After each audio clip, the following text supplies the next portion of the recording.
오늘은 정책 사안을 좀 언급을 하고 시작하겠습니다. 예. 사실 지난주에 홍문표 의원님과 낙농업계 관계자분들을 만나 뵙고 여러 가지 논의를 진행했습니다. 그래서 그 현실에 대해 가지고 우리 국민의힘이 더 많은 관심을 가지고 의견을 내기로 했습니다. 문재인 정부 들어서 여러 가지 농업 정책의 실패로 쌀값 폭락, 양파값 폭락, 과도한 살처분으로 인한 계란 수급 불안정으로 인한 수입 등 매우 불확실성이 큰 상황이 만들어졌습니다. 문재인 정부는 농업 문제를 농업 자체로 보기보다는 재정당국의 입김에 따른 물가, 예산 관리 측면에서만 접근하고 있습니다. 제가 낙농업계와 존경하는 홍문표 의원님과 이 문제에 대해서 간담회를 갖고 고민을 많이 했습니다. 우유 생산비 연동제를 폐지하고 생산자인 낙농가를 철저히 배제하고 전기와 가스처럼 정부가 직접 낙농가의 원유 가격과 물량을 통제하는 최근의 물가 위주의 정책은 낙농가가 감내하기 어려운 그런 방법입니다. 프랑스 혁명 이후에 로베스피에르도 모든 프랑스 아이들은 우유를 마실 권리가 있다라는 구호로 우유 가격을 통제를 과도하게 시행했고, 그로 인해서 많은 낙농가가 생산을 포기하여 오히려 우유 공급이 크게 줄어서 가격이 폭등하는 현상이 일어났던 적이 있습니다. 낙농가의 우유 생산 기반을 안정적으로 확보하기 위해서 생산비 연동제 근간을 유지하면서 낙농가의 의견이 반영된 새로운 낙농 대책을 수립할 수 있도록 당에서는 인수위에 의견을 전달하고자 합니다. 오늘 최고위원회에서는 시도당별 공천관리위원회 구성도 의결합니다. 이번 지방선거에서 승리의 첫 단추는 공정하고 깨끗한 공천에서 시작된다는 것을 명심해 주시기 부탁드립니다. 이번 지방선거 공천은 과거에 비해 시도당의 영향이 커지고 확대된 당원 기반을 바탕으로 경선을 더 많이 실시하도록 되어 있습니다. 바뀐 체제에 적응해서 매끄러운 공천이 진행되기를 기대합니다. 특히 국민의당과의 합당이 예정되어 있는 만큼 합당 간에 있을 수 있는 여러 가지 공천 과정에서의 오해를 불식시킬 수 있는 공정한 공천이 진행되어야 함을 각 시도당에서도 유념하고 진행해 주시길 부탁드리겠습니다. 지난해 천안함 수장 발언으로 국민적 공분을 일으켰던 민주당 조상호 전 상금 부대변인이 막말 파문 6개월 만인 지난해 12월 독립기념관 감사에 임명된 사실이 드러났습니다. 문재인 정권의 정권말 알박이 인사라는 것도 문제지만 왜곡된 안보관, 순국 호국 장병에 대한 한참 비뚤어진 인식을 가진 사람을, 그것도 다른 기관도 아닌 독립기념관의 감사로 앉힌 것은 우리 순국 성렬과 호국 영령에 대한 완전한 모욕입니다. 문재인 정권의 역대급 인사 참사로 기록될 사건입니다. 그러지 않아도 문재인 정권은 김원웅이라는 문제투성이의 위선적 인사를 광복회 회장에 앉혀서 광복회를 민주당 이중대로 전락시켰습니다. 김원웅 씨는 광복회장으로 있는 동안 민주당 출신 정치인들에게 상을 몰아주었는데 44명 중에서 43명, 무려 97%에 이르는 정치 편향적 상을 몰아주고 더구나 온갖 터무니없는 정치 편향 발언으로 회원 간 갈등까지 조장했습니다. 광복회 수익금을 횡령해 사적으로 유용하는 범죄를 저지르기도 했습니다. 민주당 정권의 잘못된 인사로 광복회의 명예가 완전히 실추되어 버린 것입니다. 민주당 정권이 이 같은 대형 사고를 쳤으면 최소한 반성이라도 하는 척 해야 할 텐데, 이번 독립기념관 감사 알박기 작태를 보면 민주당 정권은 도대체 뭐가 문제인지조차도 알려하지 않는다는 회의마저 듭니다. 사람이 없다고 해서 맡은 것이라고 하는 해명과는 달리 당시 지원자는 16명에 이르렀다고 합니다. 조 씨는 새 정부에서 사표를 내라고 하면 내겠다라고 말하고 있지만 그렇게 할 것이 아니라 지금 당장 사퇴하는 것이 너무나 당연한 일입니다. 아울러 독립기념관 임원추천위원회 추천, 국가보훈처장의 제청, 대통령의 임명 등 조 씨의 발탁 과정에 대한 감사원 감사 등을 통해 진상을 밝히고 관련 책임자도 문책해야 할 것입니다. 문재인 정권 임기 말 무리한 보훈 인사로 인한 잡음이 끊이지 않고 있습니다. 거듭 요구드립니다. 알박기, 낙하산, 보훈 인사 이제 중단하시기 바랍니다. 제발 마지막 순간에라도 국민에 대한 염치를 보여주십시오. 또한 민주당 정권에서 국민 혈세를 축내어온 다른 많은 무능한 낙하산 인사들도 최소한의 양심이라도 있다면 부끄러움을 알고 스스로 물러나는 것이 순리일 것입니다. 문재인 정권 말 각종 공공요금 인상 소식이 전해지고 있습니다. 당장 내일부터 전기요금은 1kWh당 6.9원이 오르고 주택용 및 일반용 도시가스요금은 평균 1.8% 인상된다고 합니다. 가뜩이나 고유가로 인해 서민 경제가 위협받고 있는 가운데 서민들의 한숨이 더 깊어질 수밖에 없습니다. 또한 올해 7월부터 국민연금 기준소득 월액 상한 조정에 따라서 국민연금 월 납부 금액도 오른다고 합니다. 월급 빼고는 다 오른다는 말이 결국 현실로 드러나고 있습니다. 문재인 정권은 지난 5년간 역대급 세수 호황을 누리는 중에서도 국가 부채를 무려 400조 원이나 늘려놓았습니다.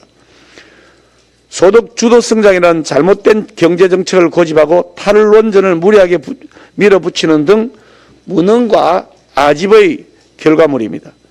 무엇보다 전기요금 인상 같은 정권의 불리한 이슈들을 대선 이후로 최대한 미뤄두면서 선거가 끝나기 무섭게 하나 둘 인상 보따리를 푸는 모습을 보면서 새 정권에게 모든 부담을 떠넘기려는 치졸한 계획을 세웠다는 것이 확연하게 드러나고 있다고 말씀드리지 않을 수가 없습니다. 이 같은 총체적 무능으로 정권 교체의 회초리를 받았으면서도 거대 야당인 민주당은 국민의 선택을 받은 윤석열 정부의 출발에서부터 어깃장을 놓고 발목 잡기에만 골몰하는 조짐을 벌써 보이고 있습니다. 아마도 대선 불복 심정이 강할 것이고 또 6.1 지방선거에서 자기 진영을 뭉치게 하고 싶은 속내일 것입니다.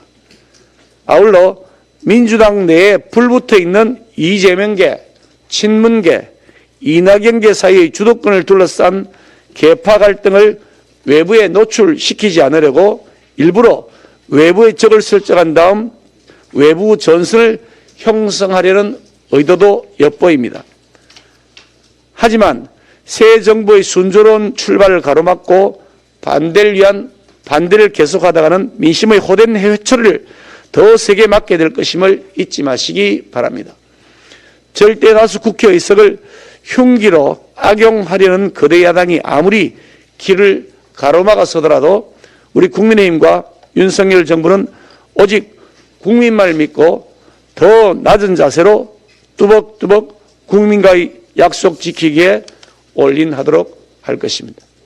더불어민주당이 숫자의 힘으로 밀어붙인 임대차 3법으로 전세는 사라졌고 임대료는 급등했습니다. 주거 안정이 대단히 불안정해지면서 중산층과 서민은 고통받고 있습니다. 대통령직 인수위원회가 임대차 3법의 전면 손질을 공식화한 것은 이 때문입니다.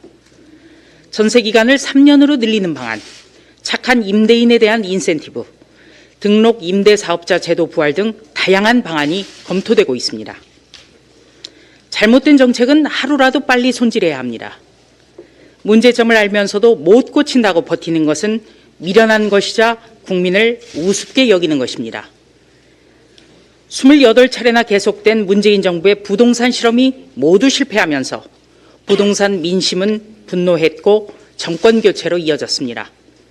더불어민주당이 민심을 무겁게 받아들인다면 중산층과 서민의 주거 안정에 한시라도 힘을 보태야 합니다. 앞으로도 2년 2개월 국회의 여당은 더불어민주당입니다. 중산층과 서민의 주거 안정을 위해 국회 내 여당이 대승적 결단을 해줄 것을 기대합니다. 중산층과 서민의 주거 안정에는 여야가 있을 수 없습니다. 문재인 대통령은 정부의 정보 공개에 적극적이었습니다. 2015년 새정치민주연합 대표 당시 문 대통령은 특수활동비는 투명하게 공개하고 감시해야 한다고 강조했습니다. 임기 초반에는 대통령의 일정은 물론 모든 정보를 투명하게 공개하겠다고 약속했습니다. 그래서 퇴임을 40일 앞두고 불거진 김정숙 여사의 옷값 논란, 옷값의 특수활동비 전용 의혹은 안타깝고 민망합니다. 사비로 부담했다면 법원에 공개하라는 판결에 왜 불복했는지, 국익 때문에 비공개를 왜 운운해 일으키웠는지 도무지 알 수 없습니다. 이런 상황에서 문재인 정부의 청와대 대변인을 지낸 더불어민주당 의원은 김정숙 여사의 옷 리폼을 옆에서 목격했다고 주장했습니다. 사실이라면 공개해서 후임 대통령 부인들에게 귀감이 되도록 해야 합니다. 물러나는 대통령의 내로남불 논란, 물러나는 대통령의 부인을 둘러싼 구구한 억측을 모두 끊어주실 것을 요청합니다. 정부가 정책을 가지고 국민을 속인다고는 보통 상상이 잘 안 되는 지점입니다. 문재인 정부는 바로 이런 면에서 한 번도 경험해보지 못한 나라를 만들었고 또 국민들을 절망시켰습니다. 소득주도 성장, 그럴듯한 말로 포장을 해서 경제 정책으로 들고 나왔을 때 참 황당했고 이렇게 국민을 속이는구나 했습니다. 반드시 정권 심판 받겠구나 생각했었습니다. 과도한 최저임금 인상으로 이를 견디지 못한 자영업자 소상공인들이 줄도산을 했고 잠 못 이루는 밤을 만들어냈습니다. 저녁이 있는 삶이 아니라 잠 못 이루는 저녁을 만들었죠. 2030, 또 제조업자, 많은 분들에게 질 좋은 일자리, 질 좋은 알바자리를 없애버렸습니다.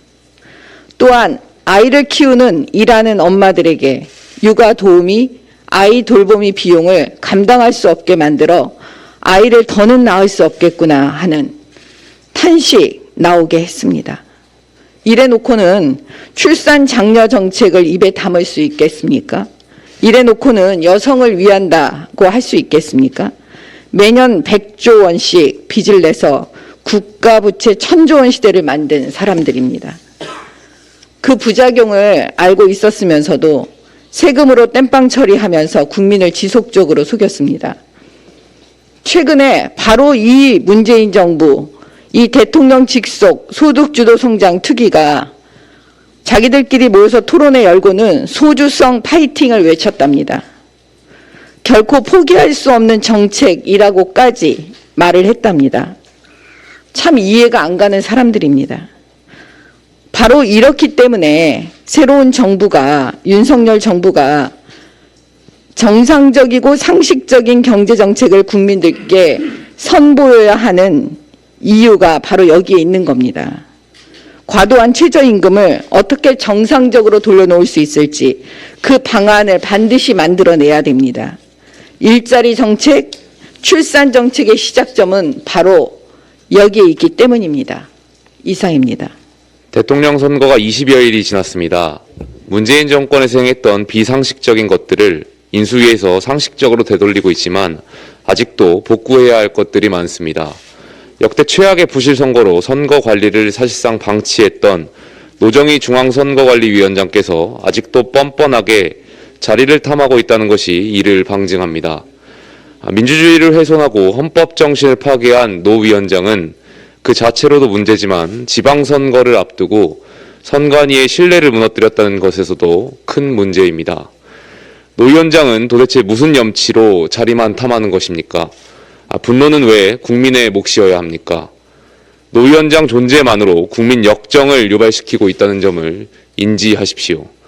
그리고 국회 다수당인 더불어민주당은 헌법 정신을 파괴한 노정희 중앙선거관리위원장 사태에 적극 협조해 주십시오. 그리고 사퇴를 해야 할 사람은 또 있습니다. 앞서 원내대표께서도 말씀하셨지만 천안함 함장을 향해 막말을 내뱉었던 조상호 전 더불어민주당 상금 부대변인이 독립기념관 감사에 임명됐습니다. 국가를 위해 희생한 장병들에게 감사하지는 못할 망정 모욕을 일삼았던 조 전 부대변인이 어떻게 국민의 올바른 국가관을 정립하는 독립기념관 감사로 활동할 수 있습니까? 이것이 문재인 정권의 정의입니까? 차라리 손바닥으로 하늘을 가리십시오. 조 전 부대변인께서는 부끄러움을 모르시나 본데 그런 조 전 부대변인한테 국민 혈세를 지원하는 것 자체가 피가 거꾸로 솟는 심정입니다. 당장 조 전 부대변인은 사퇴하십시오. 이상입니다.